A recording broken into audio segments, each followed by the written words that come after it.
നമസ്തേ, ഓം നമ ശിവായ.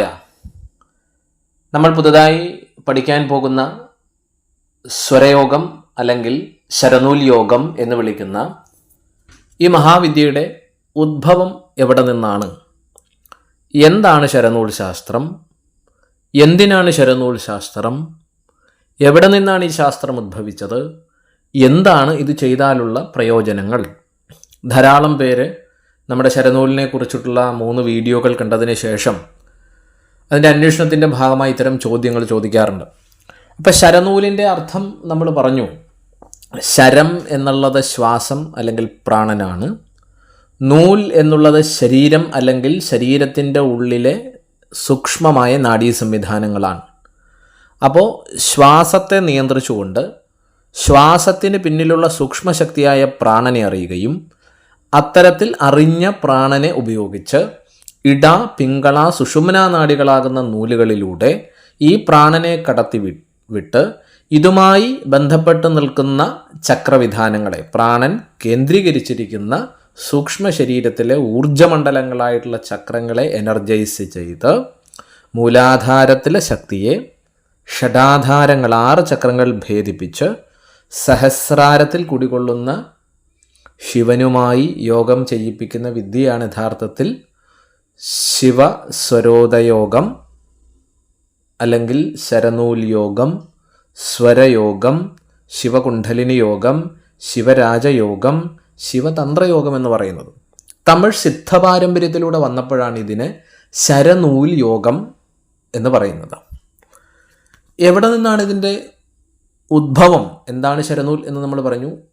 എവിടെ നിന്നാണ് ഇതിൻ്റെ ഉദ്ഭവം എന്ന് ചോദിച്ചു കഴിഞ്ഞാൽ ഇത് മഹാദേവനിൽ നിന്ന് ഉത്ഭവിച്ചതായിട്ട് തന്നെയാണ് ഈ ശാസ്ത്രം പറയുന്നത്. പരമശിവനിൽ നിന്ന് ഉത്ഭവിച്ച ശാസ്ത്രമാണ്.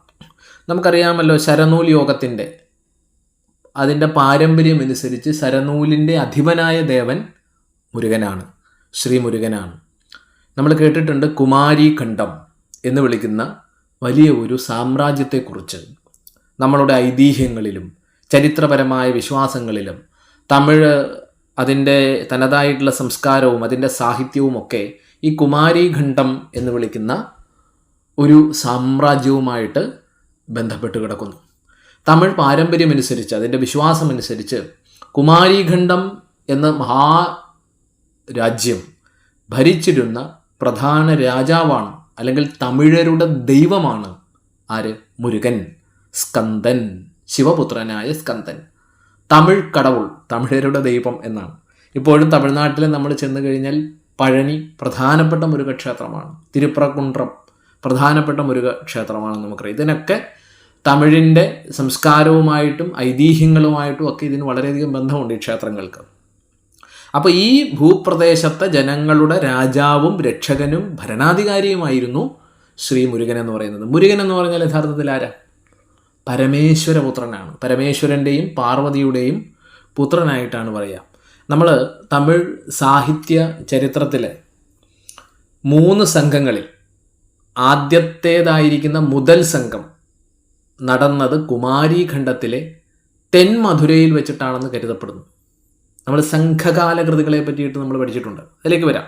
അപ്പോൾ ഈ ആദ്യ സംഘം, മുതൽ സംഘം, ആ സംഘത്തിലെ അധ്യക്ഷൻ അഗസ്ത്യ മുനിയായിരുന്നു എന്നാണ്. അഗസ്ത്യ പാരമ്പര്യം തമിഴും അതേപോലെ കേരള സംസ്കാരമൊക്കെ ആയിട്ട് ബന്ധപ്പെട്ട അഗസ്ത്യനുണ്ട്. അഗസ്ത്യാർ കൂടത്തേക്കെ പറ്റി നമ്മൾ കേട്ടിട്ടുണ്ട്. അവിടെ പോയി ട്രക്കിങ്ങും അഗസ്ത്യാർ കൂട ദർശനവും ഒക്കെ നടക്കുന്നുണ്ട്. തമിഴ്നാട്ടിലും കേരളത്തിലും അഗസ്ത്യൻ തൊടാത്തൊരു മേഖലയുമില്ല. സിദ്ധവൈദ്യമാകട്ടെ, തന്ത്രമാകട്ടെ, കളരിയാകട്ടെ, ഗാർഹിക ജീവിതവുമായി ബന്ധപ്പെട്ട പല ടെക്നിക്കുകളാകട്ടെ, ഇതെല്ലാം അഗസ്ത്യനായിട്ട് ബന്ധപ്പെട്ടിട്ടാണ്. നമ്മൾ ഈവൻ ചൊല്ലുന്ന ലളിതാ സഹസ്രനാമം പോലും ഹയഗ്രീവ അഗസ്ത്യ സംവാദത്തിലൂടെയാണ് ഇന്ന് ലളിതാ സഹസ്രനാമം പോലും വന്നിരിക്കുന്നത്. അപ്പോൾ അഗസ്ത്യൻ എന്ന് പറഞ്ഞാൽ തമിഴിലും മലയാളത്തിലും ഭാരതത്തിലും എമ്പാടും ജ്ഞാനവിജ്ഞാനങ്ങൾ പടർത്തിയ മഹാമുനിയായിരുന്നു. ആ മഹാമുനിയാണ് ഈ മുതൽ സംഘത്തിലെ തമിഴ് ചരിത്രത്തിലെ അല്ലെങ്കിൽ കുമാരീഖണ്ഡത്തിൽ വെച്ച് നടന്ന ആദ്യ സംഘം, ആദ്യ കൂടിച്ചേരലിലെ തെന്മധുര എന്ന് പറയുന്ന സ്ഥലത്ത് വെച്ച് നടന്ന സംഘത്തിൻ്റെ അധ്യക്ഷൻ അദ്ദേഹമായിരുന്നു എന്നാണ് പറയുക. ആ സമയത്ത് അതിൻ്റെ രാജാവായ അധിപനായിരുന്ന മുരുകനും അവിടെ പങ്കെടുത്തിരുന്നു എന്ന് പറയുന്നു. ഇത് എത്ര വർഷങ്ങൾക്ക് മുമ്പാണെന്നോ 1000 10,000 യുഗങ്ങളാണോ എന്ന് കൃത്യമായ കണക്കില്ല. എന്തായാലും കുമാരീഖണ്ഡം എന്ന് പറഞ്ഞ ഒരു സാമ്രാജ്യം ഉണ്ടായിരുന്നു. ദ്വാരക പോലെ. ദ്വാരക കടലെടുത്ത് പോവുകയാണ് ചെയ്തത് അല്ലേ, ശ്രീകൃഷ്ണൻ്റെ ദ്വാരക എന്നതുപോലെ ഒരു കാലഘട്ടത്തിൽ ഉണ്ടായിരുന്ന കുമാരീഖണ്ഡം, അതിൻ്റെ കാരണങ്ങളൊക്കെ പലതും അജ്ഞാതമാണ്. എന്തായാലും കടലെടുത്ത് പോയി എന്നുള്ളതാണ് വിശ്വാസം. അപ്പോൾ മുരുകൻ തമിഴരുടെ ദൈവമാണ്, ലോകത്തിൻ്റെ തന്നെ ദൈവമാണിപ്പോൾ. അപ്പോൾ മുരുകൻ തന്നെയാണ് അഗസ്ത്യമുനിക്ക് തമിഴ് ഭാഷ, അതിൻ്റെ വ്യാകരണം ഉപദേശിച്ചു കൊടുത്തത് എന്നും പറയും.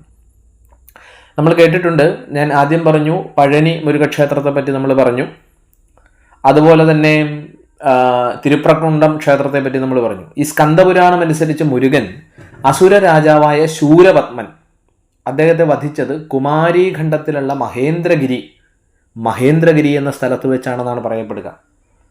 അപ്പോൾ ഏതോ ഒരു നൂറ്റാണ്ടിൽ കടൽക്ഷോഭത്തിൽ കുമാരീഖണ്ഡം മുങ്ങിപ്പോയി, അതാണ് വിശ്വാസം. അപ്പോൾ നമ്മൾ ഇന്ന് ഇതിൻ്റെ ഒരു തിരുശേഷിപ്പ് ഇന്നുണ്ടെന്ന് പറയുന്നു. നമ്മളിന്ന് കന്യാകുമാരി എന്ന് പറയാറില്ലേ, കന്യാകുമാരി. ശരിക്കും കുമാരീഖണ്ഡത്തിൻ്റെ അവശേഷിക്കുന്ന ഒരു ചെറിയ ഭാഗമാണ് ഈ കന്യാകുമാരി എന്നാണ് വിശ്വാസം. ഇവിടെയും നോക്കൂ, കുമാരി എന്ന പേരുണ്ട്. കന്യാകുമാരി ദേവിയാണ്, പാർവതി ദേവിയുമായിട്ട് ബന്ധപ്പെട്ടതാണ്. അപ്പോൾ കുമാരി, കുമാരൻ, മുരുകൻ്റെ സാന്നിധ്യമുള്ള സ്ഥലം കൂടിയാണിത്. നമ്മൾ ആദ്യം പറഞ്ഞ തിരുപ്രക്കുണ്ടം ക്ഷേത്രം, അത് മുരുക പ്രാധാന്യമുള്ളൊരു ക്ഷേത്രമാണ്. അതുപോലെ തന്നെയുള്ളൊരു ക്ഷേത്രമാണ് തിരുച്ചെന്തൂര്. മുരുകൻ ശൂരപത്മനെ വധിച്ചതിൻ്റെ സ്മരണയ്ക്കായി നിർമ്മിക്കപ്പെട്ട ക്ഷേത്രമാണ് തിരുച്ചെന്തൂർ എന്നുള്ളതാണ് വിശ്വാസം. അപ്പോൾ ഇതെല്ലാം കുമാരീഖണ്ഡത്തിൻ്റെ തീരപ്രദേശങ്ങളായിരുന്നുവെന്നും കുമാരീഖണ്ഡവുമായിട്ട് കണക്റ്റഡ് ആയിരുന്നുവെന്നും പറയുന്നു. തിരുപ്രക്കുണ്ഡമാവട്ടെ, തിരുച്ചെന്തൂരാകട്ടെ, കന്യാകുമാരി ആകട്ടെ, ഇതൊക്കെ അതിൻ്റെ തിരുശേഷിപ്പുകളായിട്ടാണ് പറയുക. അപ്പോൾ ഞാൻ പറഞ്ഞു വന്നത്, ഇത് മറ്റൊരു കഥയാണ്. അപ്പോൾ മുരുകനിൽ നിന്നിട്ടാണ്, സ്കന്ദനിൽ നിന്നിട്ടാണ് നമ്മൾ പറയുന്ന ശരനൂൽ യോഗത്തിൻ്റെ ഉദ്ഭവം. അഗസ്ത്യൻ പോലെയുള്ള 18 മഹാമുനിമാർക്ക്, 18 മഹാസിദ്ധന്മാർക്ക് മുരുക ഭഗവാൻ ഉപദേശിച്ചു കൊടുത്തതാണ് ഈ വിദ്യ.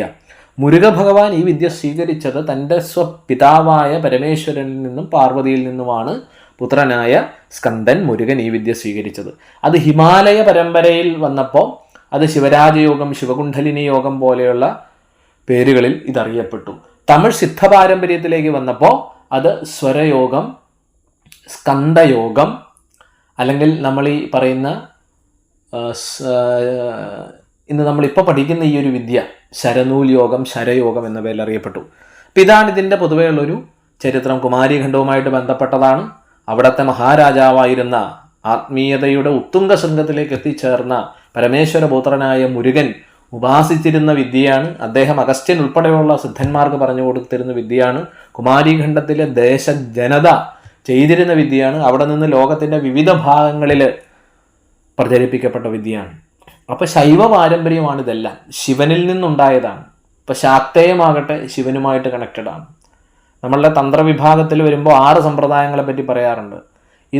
ഇതിൽ 5ഉം ഡയറക്റ്റ് ശിവനുമായിട്ട് ബന്ധപ്പെട്ടാണെന്ന് പറയാം. അതായത് ശൈവം, ശാക്തേയം, ഗാണപത്യം, സ്കാന്തം, സൗരം, വൈഷ്ണവം നമ്മൾ വ്യത്യസ്തമായിട്ട് പറയുമെങ്കിലും ആത്യന്തികമായിട്ട് ഇതെല്ലാം ഒന്ന് തന്നെയാണ്. അപ്പോൾ ശിവന്റെ പത്നിയായ ദേവി, ഇതുമായിട്ട് ബന്ധപ്പെട്ടതാണ് ശാക്തേയം. ശിവന്റെ പുത്രനായ മുരുകൻ, ഇതുമായി ബന്ധപ്പെട്ടതാണ് സ്കാന്തം. ശിവന്റെ പുത്രനായ ഗണപതി, ഇതുമായി ബന്ധപ്പെട്ടിട്ടുള്ളതാണ് ഗണപതി. സൂര്യചന്ദ്രന്മാരെ തന്നിൽ ലയിപ്പിച്ചിരിക്കുന്ന മഹാദേവനിൽ നിന്ന് തന്നെയാണ് സൗരവും ഉണ്ടായത്. നാരായണനും ശിവനും രണ്ടല്ല, യഥാർത്ഥത്തിൽ ഒന്ന് തന്നെയാണ്. അപ്പോൾ വൈഷ്ണവവും ശൈവവുമായിട്ട് കണക്റ്റഡ് ആണെന്ന് നമുക്ക് മനസ്സിലാവും. അപ്പോൾ ഈ ഒരു വിദ്യയാണ്, ഇതാണ് ഇതിൻ്റെ ചരിത്രപരമായ, ഐതിഹ്യപരമായിരിക്കുന്ന, വിശ്വാസപരമായിരിക്കുന്ന ചരിത്രം ഇതാണ്. അപ്പോൾ ഇത് കേവലം ഞാൻ ഡെവലപ്പ് ചെയ്തെടുത്തൊരു വിദ്യയോ അല്ലെങ്കിൽ ഏതെങ്കിലും ഒരു ആചാര്യൻ, ഒരു ഗുരു ഇന്ന് സ്വരയോഗം, ശിവയോഗം, ശിവസ്വരോദയം, ശിവകുണ്ഡലിനി യോഗം അല്ലെങ്കിൽ ശരനൂൽ യോഗം പഠിപ്പിക്കുന്ന ഒരാൾ ഈ നൂറ്റാണ്ടിലുണ്ടാക്കിയ വിദ്യയല്ല.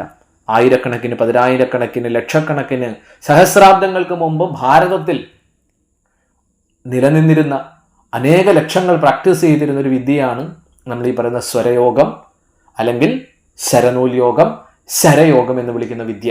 അത് തമിഴ് സിദ്ധപാരമ്പര്യവുമായിട്ട് ബന്ധപ്പെട്ടുകൊണ്ടിട്ടാണ്, അഗസ്ത്യനുമായിട്ട് ബന്ധപ്പെട്ടുകൊണ്ടിട്ടാണ്, മുരുകനുമായിട്ട് ബന്ധപ്പെട്ടുകൊണ്ടിട്ടാണ് ഇതിന് ആ ഒരു ശരയോഗം, ശരനൂൽ യോഗം എന്ന പേര് വന്നതെന്ന് നമ്മൾ മനസ്സിലാക്കുക. അപ്പോൾ എന്താണ് ശരയോഗം എന്ന് പറഞ്ഞു, അതിൻ്റെ ഉദ്ഭവം, അതിൻ്റെ ഒറിജിൻ എവിടെ നിന്നാണെന്ന് പറഞ്ഞു, അതിൻ്റെ ഐതിഹ്യം നമ്മൾ പറഞ്ഞു, അതിൻ്റെ വിശ്വാസപരമായ കാര്യങ്ങൾ നമ്മൾ പറഞ്ഞു. ഇതാർക്കും പഠിക്കാം. ആദ്യം മുതൽ നമ്മൾ പറയുന്ന കാര്യങ്ങൾ തന്നെയാണ്. ഈ വിദ്യ കേവലം നമുക്ക് മോക്ഷം നേടിത്തരുന്നൊരു വിദ്യ മാത്രമല്ല, ആധ്യാത്മിക ജ്ഞാനവും ആത്മീയ ഉണർവും നൽകുന്നതിനൊപ്പം തന്നെ ഈ വിദ്യ കൃത്യമായി നമ്മൾ പരിശീലിച്ചു കഴിഞ്ഞാൽ നമ്മളുടെ ഭൗതിക ജീവിതം സുഖസമ്പന്നമാകും. നിങ്ങളൊന്ന് ചിന്തിച്ചു നോക്കൂ, നമ്മൾ പ്രശ്നങ്ങൾ നേരിടുന്നത് എവിടെയാണ്? എനിക്കും നിങ്ങൾക്കും ഈ ലോകത്ത് ജീവിക്കുന്ന ഓരോ മനുഷ്യർക്കും പ്രശ്നങ്ങൾ ഉണ്ടാകുന്നത് വ്യക്തിഗതമായി, വ്യക്തിപരമായി 4 മേഖലകളിലാണ് പ്രശ്നങ്ങൾ നമ്മൾ നേരിടുക. ഒന്നാമത്തെ മേഖല നമ്മളുടെ ശരീരം, രണ്ടാമത്തെ തലം നമ്മളുടെ മനസ്സ്, മൂന്നാമത്തെ തലം നമ്മളുടെ ബുദ്ധി, നാലാമത്തെ തലം നമ്മളുടെ ആത്മാവും. ഈ 4 പ്രശ്നങ്ങളെ നമുക്കുള്ളൂ. ശാരീരികമായിട്ടുള്ള പ്രശ്നങ്ങൾ, ശാരീരികമായിട്ടുള്ള രോഗങ്ങൾ, അത് പാരമ്പര്യമായി, ആദ്യ ക്ലാസ്സിൽ നമ്മൾ പറഞ്ഞു, അച്ഛനിൽ നിന്നും അമ്മയിൽ നിന്നും ജീനിലൂടെ, ജനറ്റിക്കൽ കോഡിലൂടെ പാരമ്പര്യമായി നമുക്ക് വരുന്ന ചില അസുഖങ്ങളുണ്ട്. 2 ജീവിതശൈലി രോഗങ്ങളെന്ന് പറയും. ഇന്നത്തെ നമ്മളുടെ തെറ്റായ ജീവിതം കൊണ്ട്, ശരിയായ ആഹാരം രീതി മനസ്സിലാക്കാത്തത് കൊണ്ട്, ശരിയായ ശ്വസനമില്ലാത്തത് കൊണ്ട്, വ്യായാമമില്ലാത്തത് കൊണ്ട്, അതുപോലെ തന്നെ നല്ല പ്രകൃതി ബന്ധം നമുക്ക് ഇല്ലാത്തത് കൊണ്ട്, ആരോഗ്യ നിയമങ്ങളെ അറിഞ്ഞോ അറിയാതെയോ നമ്മൾ ലംഘിക്കുന്നത് കൊണ്ട് ശരീരം രോഗഗ്രസ്തമാകുക. അപ്പം ശാരീരികമായ രോഗങ്ങൾ നമുക്കുണ്ട്. അതുപോലെ മനസ്സ്, ശരീരം പോലെ കാണാൻ പറ്റുന്നൊരു വസ്തുവല്ല മനസ്സ്, സൂക്ഷ്മമാണ്. പക്ഷെ നമ്മളുടെ ജീവിതത്തെ ഏറ്റവും അധികം സ്വാധീനിക്കുന്ന തലം, നമ്മൾ വിജയിയാകണോ പരാജയത്തിലേക്ക് പോകണോ, സുഖം വേണോ ദുഃഖം വേണോ, നേട്ടം വേണോ കോട്ടം വേണോ, നിരാശ വേണോ സന്തോഷം വേണോ, ഇത് നിശ്ചയിക്കുന്നത് നിങ്ങളുടെ മനസ്സാണ്. നിങ്ങളുടെ മനസ്സ് പോസിറ്റീവാണോ, നിങ്ങളുടെ മനസ്സ് ക്രിയേറ്റീവാണോ, നിങ്ങളുടെ മനസ്സ് ഊർജ്ജസ്വലമാണോ? ജീവിതം പോസിറ്റീവായിരിക്കും, ക്രിയേറ്റീവായിരിക്കും, ഊർജ്ജസ്വലമായിരിക്കും, വിജയപ്രദമായിരിക്കും. മനസ്സ് ഡള്ളാണോ, മനസ്സ് നെഗറ്റീവ് ചിന്തകളാണോ, അധമ ചിന്തകളാണോ, വളരില്ല, ഉയരില്ല, എൻ്റെ ജീവിതം ഇങ്ങനെയായിപ്പോയി, ഞാൻ വിജയിക്കില്ല, ഇതാണ് നിങ്ങളുടെ ചിന്തയെങ്കിൽ നിങ്ങൾ അങ്ങനെയായിത്തീരും. നാം എന്ത് ചിന്തിക്കുന്നു നാം അതായിത്തീരുന്നു, നാം എന്ത് ചിന്തിക്കുന്നു നാം അതായിത്തീരുന്നു എന്നുള്ളതാണ് ആകർഷക നിയമം, ലോ ഓഫ് അട്രാക്ഷൻ എന്ന് ഇന്നത്തെ ആധുനിക മനഃശാസ്ത്രകാരന്മാരൊക്കെ പറയുന്നുണ്ട്. അപ്പോൾ മനസ്സിനെ നിയന്ത്രിക്കാൻ പഠിക്കണം, മനസ്സിനെ ഊർജ്ജസ്വലമാക്കാൻ പഠിക്കണം, മനസ്സിനെ ശാന്തമാക്കാൻ പഠിക്കണം, മനസ്സിനെ ശക്തമാക്കാൻ പഠിക്കണം. മനസ്സിന് പൂർവജന്മ വാസനകൾ കൊണ്ട് മനസ്സിലുള്ള പലതരത്തിലുള്ള വൈകാരിക തലങ്ങളെ, നെഗറ്റീവ് ചിന്തകളെ, അധമ ചിന്തകളെ, ശിഥില ചിന്തകളെ, പൂർവജന്മ ദുഷ്കർമ്മ വാസനകളെ, ഇതിനെ ഒഴിവാക്കാൻ നമ്മൾ പഠിക്കണം. ഇതിന് മസ്റ്റായിട്ട് നമുക്ക് മനസ്സിന് ട്രെയിനിങ് കൊടുക്കണം. അതിന് നമ്മൾ ഈ പറയുന്ന സ്വരയോഗത്തിലെ അല്ലെങ്കിൽ ശരയോഗത്തിലെ പ്രാണായാമങ്ങളും ധ്യാനവും നമ്മളെ വളരെയധികം സഹായിക്കും. അപ്പോൾ ശാരീരികമായ രോഗങ്ങൾ നമ്മൾ നേരിടുന്നുണ്ട്, മാനസികമായിട്ടുള്ള രോഗങ്ങൾ നമ്മൾ നേരിടുന്നുണ്ട്, അല്ലേ? ഇത് തന്നെ ബുദ്ധിപരമായ പ്രശ്നങ്ങളുണ്ട്. ഇപ്പോൾ ബുദ്ധി എന്ന് പറഞ്ഞാൽ എന്താ? യഥാർത്ഥത്തിൽ ബുദ്ധി എന്ന് പറഞ്ഞാൽ ഈ ലോക ജീവിതത്തിൽ വേണ്ട സമയത്ത് ശരിയായ തീരുമാനമെടുത്ത് നമ്മൾ ഇടപെടുന്ന മേഖലയിൽ വിജയിക്കാനുള്ള നമ്മളുടെ കപ്പാസിറ്റി, ഇൻ്റലക്ച്വൽ കപ്പാസിറ്റിയാണ് ബുദ്ധി എന്ന് പറയുന്നത്. വേണ്ട സമയത്ത് വേണ്ട രീതിയിൽ ശരിയായ തീരുമാനമെടുക്കാനുള്ള കഴിവ്. പഠിക്കേണ്ട സമയത്ത് ഒരു വിദ്യാർത്ഥി പഠിക്കാതെ സിനിമയ്ക്ക് പോയി കഴിഞ്ഞാൽ അവൻ പരീക്ഷയിൽ പരാജയപ്പെടും. അപ്പോൾ അവന് ബുദ്ധിപരമായി അവൻ പരാജയപ്പെട്ടു എന്ന് നമുക്ക് പറയാം. അപ്പോൾ അതാണ് വേണ്ട സമയത്ത് വേണ്ട രീതിയിൽ ശരിയായ തീരുമാനമെടുക്കാനുള്ള കഴിവ്. നിങ്ങളൊരു ബിസിനസ്സുകാരനാണെങ്കിൽ നിങ്ങൾക്ക് ചുറ്റുമുള്ള സമാനമായ ബിസിനസ്സുകളെ പറ്റി പഠിക്കണം. ആരൊക്കെയാണ് നമ്മളുമായിട്ട് ബന്ധപ്പെട്ട് സെയിം പ്രോഡക്റ്റുകൾ ഇറക്കുന്ന ആൾക്കാരെ നമ്മൾ പഠിക്കണം. നമ്മുടെ പ്രോഡക്റ്റിനേക്കാൾ എന്തുകൊണ്ടത് വിറ്റുപോകുന്നു എന്ന് നമ്മൾ പഠിക്കണം. നമ്മളെക്കാൾ അധികമായി എന്ത് ക്വാളിറ്റിയാണ്, എന്ത് ആകർഷകത്വമാണ് അവരുടെ പ്രോഡക്റ്റിനുള്ളതെന്ന് നമ്മൾ പഠിക്കണം, അല്ലേ? അങ്ങനെയാണ് ഒരു ബിസിനസ് മേഖലയിലുള്ള ഒരാൾ പ്രവർത്തിക്കേണ്ടത്. അപ്പോൾ എവിടെ പ്രവർത്തിക്കണമെങ്കിലും, ഭൗതിക രംഗത്താകട്ടെ ആത്മീയ രംഗത്താകട്ടെ, 2 മേഖലയിലും പ്രവർത്തിക്കണമെങ്കിൽ ബുദ്ധി വേണം. ഭൗതിക രംഗത്തെ ബുദ്ധിയെ സാമാന്യ ബുദ്ധി, ലൗകിക ബുദ്ധി എന്ന് പറയും. ആത്മീയ മേഖലയിൽ ഉപയോഗിക്കുന്ന ബുദ്ധിയെ അസാമാന്യ ബുദ്ധി, ഇൻറ്റ്യൂഷൻ, മനീഷ, അന്തർബോധം, അന്തർജ്ഞാനം എന്നൊക്കെ നമ്മൾ പറയും. അപ്പോൾ സാമാന്യ ബുദ്ധിയെയും ലൗകിക ബുദ്ധിയെയും അസാമാന്യ ബുദ്ധിയെയും അതീന്ദ്രിയമായ ജ്ഞാനത്തെയും 6th സെൻസിനെയും ഓപ്പൺ ചെയ്യാൻ, ഉവാമയി, ഞാൻ ആരാണെന്നുള്ള ബോധതലത്തിലേക്ക് ആ ഒരു ചിന്ത, ആ ഒരു സ്പാർക്ക് നമ്മുടെ ഉള്ളിൽ ഉണ്ടാക്കാൻ തീർച്ചയായിട്ടും സ്വരയോഗത്തിലെ, ശരനൂൽ യോഗത്തിലെ വിദ്യകൾ നമ്മളെ സഹായിക്കും. അപ്പോൾ ബുദ്ധിപരമായ വൈഷമ്യങ്ങളെ, പ്രശ്നങ്ങളെ ഒഴിവാക്കാം. ഇത് പ്രാക്ടീസ് ചെയ്താൽ വിദ്യാർത്ഥികൾക്ക്, ഉദ്യോഗാർത്ഥികൾക്ക്, പഠിതാക്കൾക്ക്, ഗവേഷകർക്ക് നല്ല രീതിയിലുള്ള ഇൻ്റലക്ച്വൽ പവർ ഉണ്ടാവും. അതേപോലെ തന്നെ അതീന്ദ്രിയമായ പല അറിവുകളും നമുക്ക് ഉണ്ടാക്കാൻ പറ്റും. ഈ വിദ്യകൾ ഉപയോഗിച്ചിട്ടാണ് ഭാരതത്തിൽ അനേകം ഋഷികളുണ്ടായത്, അനേകം യോഗികളുണ്ടായത്. അഗസ്ത്യനും വിശ്വാമിത്രനും വസിഷ്ഠനും ഭോഗനാഥരും തിരുമൂലരും ഒക്കെ ഉപയോഗിച്ച വിദ്യ എന്ന് പറയുന്നത് ഭാരതീയ ആധ്യാത്മിക യോഗ തന്ത്ര പാരമ്പര്യത്തിലെ ശരയോഗം, ശിവരാജയോഗം, ശിവസരോദയം, ശിവകുണ്ഡലിനി യോഗം പോലെയുള്ള മെത്തേഡുകളാണെന്ന് നമ്മൾ അറിയുക. അപ്പോൾ ആ ഋഷി പാരമ്പര്യത്തിലുള്ള നമ്മൾ ഈ വിദ്യ പഠിക്കുകയും സ്വജീവിതത്തിൽ അനുഷ്ഠിക്കുകയും ചെയ്താൽ നമുക്കും അഗസ്ത്യമുനിയുടെ, നമുക്കും വിശ്വാമിത്ര ഋഷിയുടെ, നമുക്കും ദുർവാസാവ് മഹർഷിയുടെ ആ ഒരു ബോധതലത്തിലേക്ക് നമുക്കും ഉയരാൻ പറ്റും. അതാണ് ഭാരതീയമായ യോഗ തന്ത്രശാസ്ത്രത്തിൻ്റെ പ്രത്യേകത. സാധാരണ മനുഷ്യനെ അസാധാരണ മനുഷ്യനാക്കുക, അല്ലേ, അതിമാനുഷ്യനാക്കുക, അവിടെ നിന്ന് അവനെ യോഗിയാക്കുക, അവിടെ നിന്ന് അവനെ ഋഷിയാക്കുക, അവിടെ നിന്ന് അവൻ്റെ ബോധം ദൈവിക തലത്തിലേക്ക് ഉയർത്തുക. മൂലാധാരത്തിലെ മനുഷ്യബോധം ഷഡ്ചക്രങ്ങളെ ഭേദിച്ച് സഹസ്രാരയിൽ ശിവനുമായി ചേരുന്ന അവസ്ഥ. ശിവകാമേശ്വരാംഗസ്ഥ ശിവസ്വാധീനവല്ലഭ എന്നൊക്കെ ലളിതാ സഹസ്രനാമത്തിൽ പറയും. ശക്തി മൂലാധാരത്തിലും ശിവൻ സഹസ്രാരത്തിലുമാണ്. അതൊന്നു ചേരുന്ന അവസ്ഥയാണ് ശിവശക്തി യോഗം എന്ന് യോഗ തന്ത്രശാസ്ത്രങ്ങളിൽ പറയുന്ന. അതായത് നമ്മുടെ ഉള്ളിൽ കുടികൊള്ളുന്ന ഷഡാധാര ചക്രങ്ങളും മനസ്സും ബോധവും പ്രാണനും, ദശപ്രാണനുകൾ, പ്രാണൻ, അപാനൻ, സമാനൻ, നുദാനൻ, വ്യാനൻ, കൃകലൻ, നാഗൻ, കൂർമൻ, ദേവദത്തൻ, ധനഞ്ജയൻ, 10 പ്രാണശക്തികളും ചേർന്ന തലമാണ് കുണ്ഡലിനി. ഷഡാധാര ചക്രങ്ങൾ, ഇടാപിംഗള സുഷുമ്നാ നാഡികൾ, നമ്മളുടെ മനസ്സിൻ്റെ തലങ്ങൾ, നമ്മുടെ ബോധതലങ്ങൾ, പ്രാണതലങ്ങൾ, ഇതെല്ലാം കണക്ട് ചെയ്യപ്പെട്ട നമ്മുടെ ഉള്ളിലെ ഊർജ്ജമണ്ഡലത്തെയാണ് കുണ്ഡലിനി ശക്തി എന്ന് നമ്മൾ പറയുക. ആ കുണ്ഡലിനി ശക്തിയുടെ ഉണർവാണ്, ആത്മീയമായ ഉണർവാണ് ഈ ശരയോഗം പോലെയുള്ള മെത്തേഡുകൾ സയൻറ്റിഫിക്കലി അഭ്യസിച്ചാൽ നമുക്ക് സാധിക്കുക. അപ്പോൾ ഈ ഒരു വിദ്യ എന്ന് പറഞ്ഞാൽ ഞാൻ ഡെവലപ്പ് ചെയ്തെടുത്തതല്ല. ഇപ്പം നമ്മളുടെ പാരമ്പര്യത്തിൽ, ഹിമാലയൻ സിദ്ധാശ്രമ പാരമ്പര്യത്തിൽ, ശൈവശാക്തേയ പാരമ്പര്യത്തിൽ ആണ് നമ്മൾ ഈ ശരയോഗത്തെ ശരവിന്യാസ യോഗമായിട്ട് നമ്മൾ പഠിപ്പിച്ചു വരുന്നത്. പൗരാണികമായ ഋഷികൾ ഉപയോഗിച്ച അതേ ടെക്നിക്കുകൾ തന്നെ, അതേ സിദ്ധപ്രാണായാമങ്ങൾ തന്നെ, അതേ ധ്യാന മെത്തേഡുകൾ തന്നെ, അതേ ബന്ധ മെത്തേഡുകൾ തന്നെ, യോഗമുദ്രാ മെത്തേഡുകൾ തന്നെ, മനഃശാക്തീകരണ സങ്കല്പ ക്രിയകൾ തന്നെയാണ് നമ്മളിവിടെ ഉപയോഗിക്കുന്നത്. അതായത് ഇന്നത്തെ ആധുനികകാല മനുഷ്യന് ചെയ്യാൻ പറ്റുന്ന രീതിയിൽ കാലാനുസൃതമായി, എന്നാൽ അതിൻ്റെ തനിമ ചോർന്നു പോകാതെ ഹിമാലയൻ സിദ്ധാശ്രമ പരമ്പര, പരമപൂജനീയ സ്വാമി നിഖിലേശ്വരാനന്ദ പരമഹംസജി ആ ശരയോഗത്തെ ശരവിന്യാസ യോഗമായി ചിട്ടപ്പെടുത്തി നമുക്ക് തന്നിരിക്കുന്നു. അപ്പോൾ ഭാരതത്തിൽ, ഇപ്പോൾ കേരളത്തിൽ തന്നെ അനേകം പേര് ശരയോഗത്തെ പഠിപ്പിക്കുന്നുണ്ട്.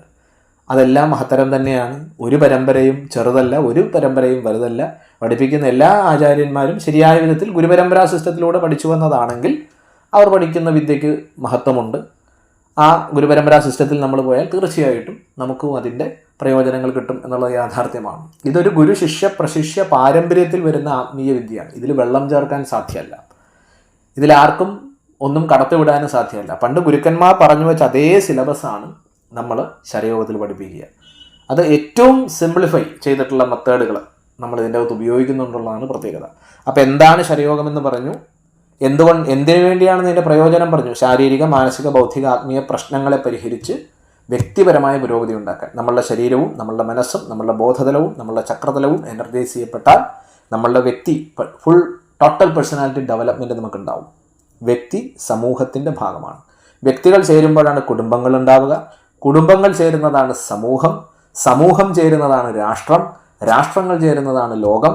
ഈ ലോകം ചേരുന്നതാണ് ഈ വിശ്വം. ലോകാ സമസ്താ സുഖിനോ ഭവന്തു. അപ്പോൾ ലോകത്തെ മുഴുവൻ സൗഖ്യത്തിലേക്ക്, സുഖത്തിലേക്ക്, ശാന്തിയിലേക്ക്, ആരോഗ്യത്തിലേക്ക് നയിക്കാൻ തക്ക ആധ്യാത്മിക വിദ്യയാണ് ശരയോഗം. അതുപോലെ തന്നെ ഭൗതികമായി ധനധാന്യ സമ്പദ് സമൃദ്ധിയും ആയുരാരോഗ്യ ഐശ്വര്യങ്ങളും നേടിത്തരാൻ കഴിയും. നല്ല ഏകാഗ്രതയും മനഃശക്തിയും മനഃശാന്തിയും ഒക്കെ നമുക്കുണ്ടാകും. നല്ല ഇൻ്റലക്ച്വൽ പവർ നമുക്കുണ്ടാവും. അനേക ജന്മങ്ങളിൽ നമ്മൾ ആർജിച്ച പൂർവജന്മകൃതമായ അജ്ഞാനത്തെ, പാപത്തെ, പൂർവജന്മ വാസനകളെ ഈ ക്രിയകളിലൂടെ നമുക്ക് എരിച്ചു കളയാനും ചക്രങ്ങളെ എനർജൈസ് ചെയ്യാനും കുണ്ഡലിനി ശക്തി ഉണർത്തുവാനും ഈ വിദ്യ നമ്മളെ സഹായിക്കും. അപ്പോൾ എന്താണ് ശരയോഗം എന്ന് പറഞ്ഞു. അതിൻ്റെ ഉദ്ഭവം, എവിടെ നിന്നാണ് അതിൻ്റെ ഉദ്ഭവം, പാരമ്പര്യം, ഐതിഹ്യം, ചരിത്രം നമ്മൾ പറഞ്ഞു. എന്തൊക്കെയാണ് ചെയ്താലുള്ള ഗുണങ്ങൾ പറഞ്ഞു. അപ്പോൾ നമ്മളിപ്പോൾ പുതിയ ക്ലാസ് ആരംഭിക്കുന്നത് മെയ് 10 സ്റ്റാർട്ട് ചെയ്യും. അതിൻ്റെ വിശദാംശങ്ങളൊക്കെ ഇതോടൊപ്പം താഴെ ലിങ്കിൽ കൊടുത്തിട്ടുണ്ട്. നിങ്ങൾക്ക് താല്പര്യമെങ്കിൽ അതിൽ ചേരാം, അത് പഠിക്കാം. നമസ്തേ. ഓം നമഃ ശിവായ.